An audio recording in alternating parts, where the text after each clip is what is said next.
सो आज का जो तीसरा मैच था वो बड़ा इंपॉर्टेंट मैच था बेसिकली। पाकिस्तान वर्सेस इंडिया का शायद इस टूर्नामेंट का सबसे इंपॉर्टेंट मैच था।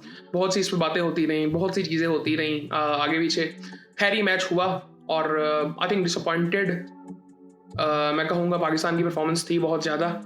अब वो कैसे थी, बहुत सी चीज़ें थी। अब हम फिर दोबारा बेसिक्स पे चले गए हैं। मतलब ऐसा नहीं है कि पाकिस्तान ने बुरा खेला। वो गलतियाँ ऐसी थी कि ऐसे लग रहा था कि ये कोई प्लानिंग नहीं है और अगर प्लानिंग थी तो वो एग्जीक्यूशन कोई ऐसी नज़र आई नहीं। सो खैर उसके बारे में बात करते हैं। पाकिस्तान टॉस जीत गया था और बॉलिंग का फैसला। अब ये फैसला भी ट्रिकी था। मैं ये नहीं कह सकता कि ये शायद अच्छा फैसला नहीं था, ठीक फैसला था। शायद वो भी बॉलिंग ही करते, लेकिन उसने कहा नहीं, सूर्य कुमार यादव ने, कि मैं बॉलिंग करता, उसने कहा मैं बैटिंग ही करता। सो आई थिंक इंटरेस्टिंग था ये फैसला। बट मैं अगर कहूँ कि पाकिस्तान पहले बैटिंग करता तो क्या पाकिस्तान 170-75 रन बना सकता था? क्वेश्चनेबल था। वो इसलिए क्वेश्चनेबल था कि ग्राउंड बहुत ही डिफरेंट था। जब ये आई थिंक मैच शुरू हुआ यहाँ पे तो ये तो ऐसे ऑस्ट्रेलिया का ग्राउंड लग रहा था। खैर पाकिस्तान की टैक्टिक्स जो बॉलिंग में थे काफ़ी बेहतर थे, बट बॉलिंग में भी कुछ गलतियाँ हुई। ईशान किशन एक बड़ी ज़बरदस्त इनिंग खेल गया। उसके बाद बैटिंग में तो कोई प्लानिंग नज़र नहीं आई। समझ नहीं आ रहा था कि रिस्पॉन्स कर कैसे रहे हैं उनके बॉलर्स को। सो खैर इंडिया की तरफ से ईशान किशन और अभिषेक शर्मा ने ओपन किया और टेक्टिकली आज सलमान अली आगा ने बॉलिंग पहले की। बड़ी ज़बरदस्त आई थिंक टेक्टिकल डिसीजन था उनका। और खैर वो पहले ओवर में आउट हो गया था ईशान किशन। वो भी लग रहा था कि वो पूरी तरह से जिस तरह उसने शॉट मार के वो आउट हुआ, सॉफ्ट डिसमिसल ही कह सकते हैं उसे। सो 0 पे वो आउट हुआ।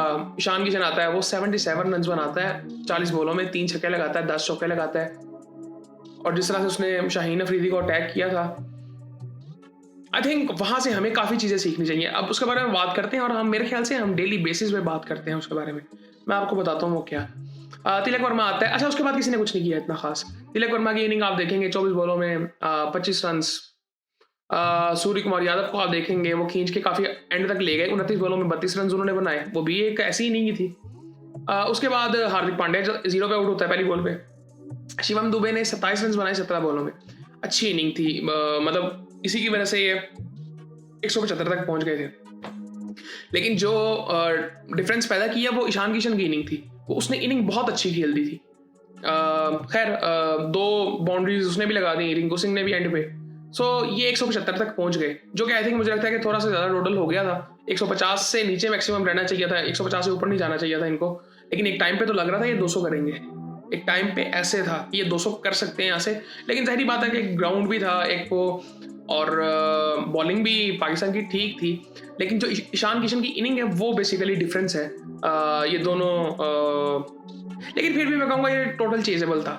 ये चेजेबल टोटल था। पाकिस्तान की बैटिंग में कोई प्लानिंग कुछ नहीं नजर आया। वो ऐसे समझ नहीं आया मुझे क्या किया इन्होंने।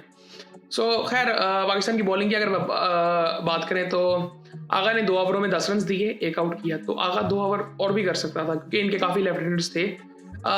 एक शाहीन शाह अफरीदी ने 2 ओवरों में 31 रन दिए। ये बहुत अलार्मिंग चीज़ है हमारे लिए, क्योंकि बहुत सी बातें हो रही थी शाहीन के बारे में कि शाहीन को बिठा के सलमान मिर्जा को खिलाया जाए या नसीम शाह को खिलाया जाए। ये सिर्फ आज नाम की वजह से खेल रहा था, नाम और एक्सपीरियंस की वजह से। और सब ने ये कहा था कि एक्सपीरियंस है तो ये वो सारा कुछ। मेरे ख्याल से अगले मैच में हमें ट्राई कर लेना चाहिए सलमान मिर्जा को, क्योंकि नमीबिया के साथ मैच है और सलमान मिर्जा मतलब अच्छी बॉलिंग कर लेगा, मेरे ख्याल से कर लेगा। अब वो नसीम शाह भी अच्छा बॉलर है, बट आई थिंक हमें सलमान के साथ जाना चाहिए। खब्बा बॉलर है क्योंकि सज्जा फिर फ़हीम अशरफ भी होगा। और साइम अयूब ने अच्छी बॉलिंग की, 4 ओवरों में 25 रन देके 3 आउट किए। बहुत ज़बरदस्त बॉलिंग की उसने। उसके बाद अबरार अहमद ने 3 ओवरों में 38 रन दे दिए आज। अबरार के साथ मेरी सिर्फ एक शिकायत है। मैं मतलब आज ये नहीं कहूँगा कि आज उसका दिन बुरा गया है तो वो अच्छा बॉलर नहीं है। बॉलर तो वो अच्छा है। मुझे लगता है कि जैसे वो स्टार्ट करता है ना, वो कहीं दफ़ा बहुत रिलैक्स होता है। वो मुझे थोड़ी सी ना एक चीज़ लगती है, और ये शादाब के अंदर भी मुझे नज़र आती है ये चीज़। शादाब मुझे ये इस चीज़ में एक्सट्रीम पे नज़र आता है। हमारे 3 आउट हुए पड़े हैं, शादाब साहब अपनी बैटिंग के लिए रेडी हो रहे हैं और हंस रहे हैं और कैमरा उनके मुंह पे है। Seriously same for bowling.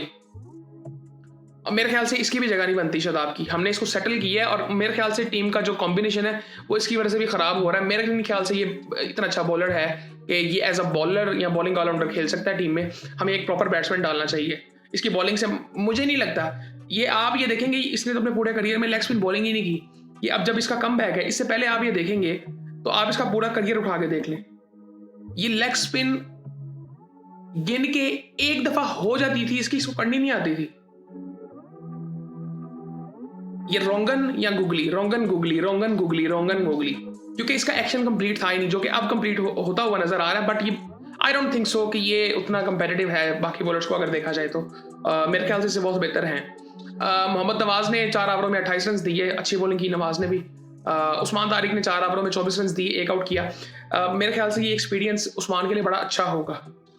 And में उसने सूर्य कुमार यादव को ही आउट कर लिया, लेकिन इससे अच्छी बॉलिंग की। वो थोड़ा सा मुझे वो नर्व्स नजर आ रही थी, सो वो सबके ऊपर ही थी, बेसिकली होती हैं, इंडिया पाकिस्तान का मैच था, लेकिन उस्मान ने भी अच्छी बॉलिंग की।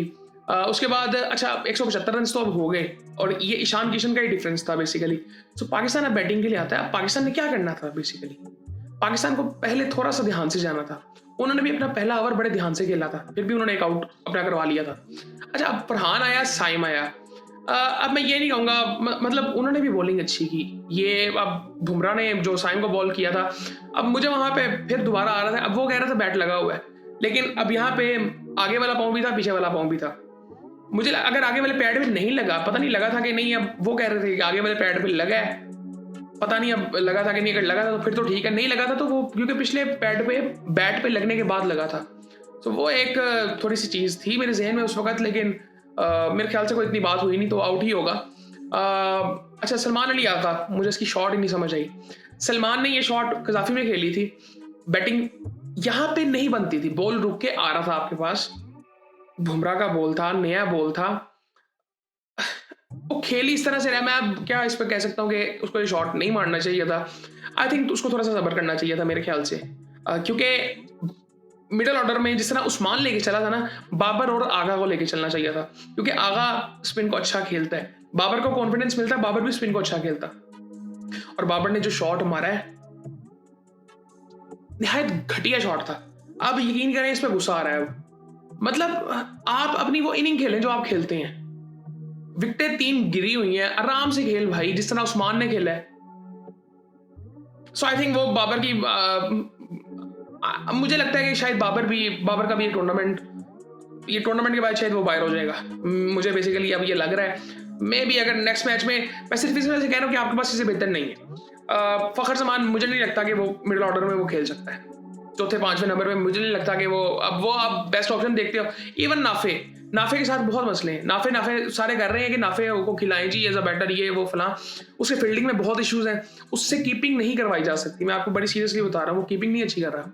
उसने कीपिंग जितने मैचों में की है उसमें ब्लंडर उसने किए हुए हैं। इवन आज भी फील्डर, आज उसने एक चौका करवाया था, वो उसको अभी अंदाजा नहीं है उस चीज़ का, ग्राउंड्स का उसको अंदाजा नहीं है, वो एक्सपीरियंस नहीं है, क्योंकि ये फर्स्ट क्लास मैचेस भी ज़्यादा खेला नहीं है।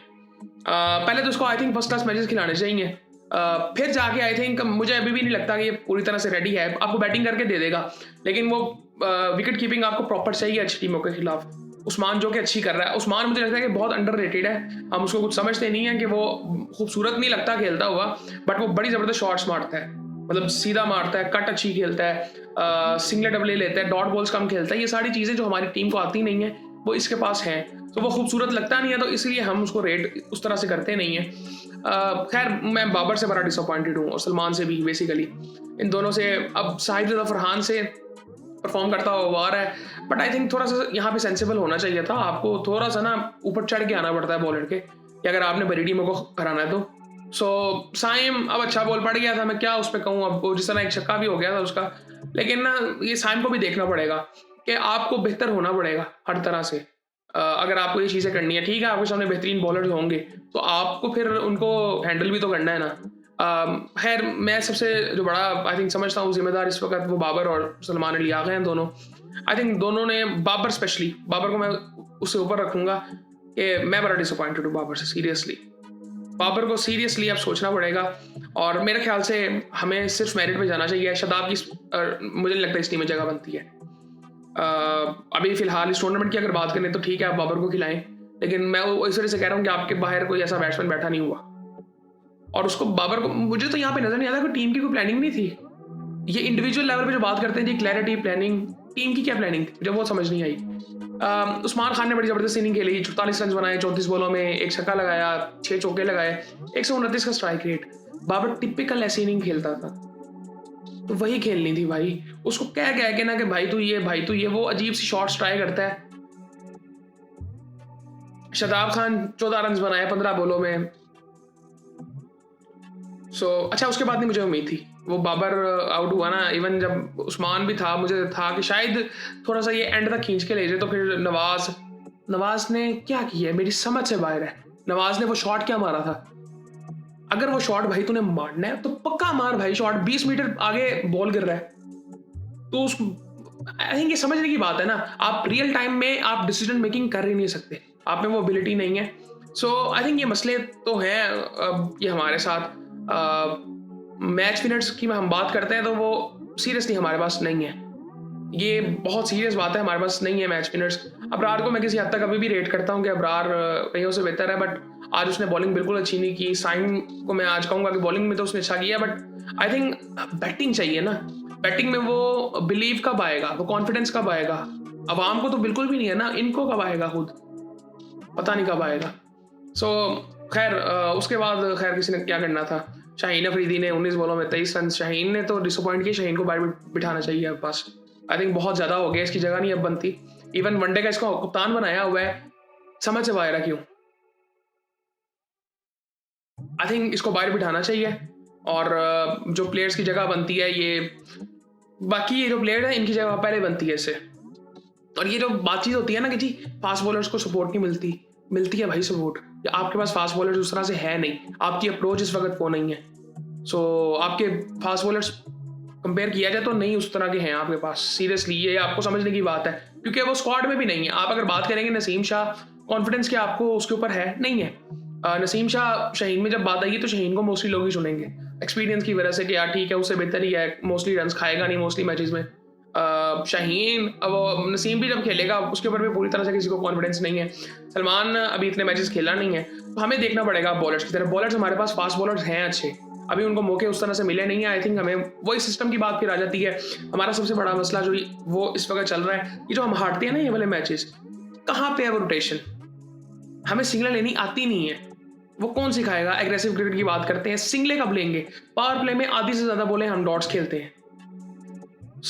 खैर 114 पे टीम ऑल आउट हो गई है, 100 से पहले आउट हो रहे थे। ये शाहीन ने एंड पे 2-3 शॉट मारे तो वहां तक पहुंच गए।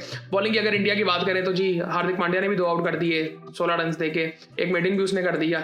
बुमराह ने भी 2 आउट कर दिए, अक्षर पटेल ने 2 आउट कर दिए, चक्रवर्ती ने एक आउट कर दिया जी, कुलदीप यादव ने जो खेल ही नहीं रहा था, इसकी जगह ही नहीं बन रही थी, तिलक वर्मा ने 1 आउट कर दिया। और मैं बात करता हूँ कि इंडियन मीडिया ना फजूल सी बातें कई दफा करता रहता है विदाउट एनी स्टैट्स कि जी वो ऐसे। जब आप ऊपर से पाकिस्तान परफॉर्म नहीं करता, जब परफॉर्म नहीं करता ना तो उनकी बातें लोगों को और ज्यादा सच लगनी शुरू हो जाती है। तो वो वही बात है कि परफॉर्मेंसेस पाकिस्तान को देनी पड़ेंगी, और बाकी आई थिंक कुछ इतना खास हम कर नहीं सकते। मैं यहाँ पे कुछ कह ही नहीं सकता। मुझे लगता है मुझे प्लानिंग ही नहीं नजर आई बैटिंग में कि आपको रन्स वो चेस कैसे करने हैं, मुझे वो प्लानिंग ही नहीं नजर आई। बाबर ने वो शॉट क्या खेला था मेरी समझ से बाहर है, सलमान ने वो शॉट क्या खेला था मेरी समझ से बाहर है, नवाज ने शॉट क्या खेला था मेरी समझ से बाहर है। इवन साहिद फरहान। खैर ये सूरत हाल है जी। चांस भी पाकिस्तान का है, नमीबिया को हराएंगे, आगे चले जाएंगे, आगे भी चांस हो सकता है पाकिस्तान का। लेकिन आई थिंक ये चीज़ें डिसअपॉइंटेड हैं, ये पता नहीं अब ये कब ठीक होंगी, लेकिन उम्मीद कर रहे हैं ठीक होंगी, क्योंकि काफ़ी चीज़ें पाकिस्तान क्रिकेट में चेंज तो हो रही हैं, जनरली पाकिस्तान में चेंज हो रही हैं। मैं उम्मीद कर रहा हूँ कि ये चीज़ें भी बेहतर होंगी, क्योंकि जो प्राइवेट सेक्टर आ रहा है पाकिस्तान क्रिकेट में, आई थिंक वो जब सिस्टम उनकी वजह से पुश किया जाएगा ना कि प्लीज़ ये सिस्टम क्रिकेट के लिए बनाएं, देन मे बी हमारे पास कुछ ऐसा टैलेंट आए जो कि उस तरह से ग्रूम्ड हो गया है। ये ग्रूमिंग की बेसिकली वजह है। अभी भी नर्व्स अगर नवाज को आ रही हैं, मुझे शुरू में लगा बाबर आज खेल रहा था जब कि यार प्रेशर नहीं नजर आ रहा, लेकिन वो शॉट क्या मारा था उसने मेरी समझ से बाहर है। शुरू में जिस तरह से उसने सिंगल ली वो ज़रा सेटल नज़र आ रहा था, कॉन्फिडेंट नज़र आ रहा था, बट आई थिंक उसके बाद कुछ इतना खास हुआ नहीं। बाकी फिर आपसे बाद में बात होती है।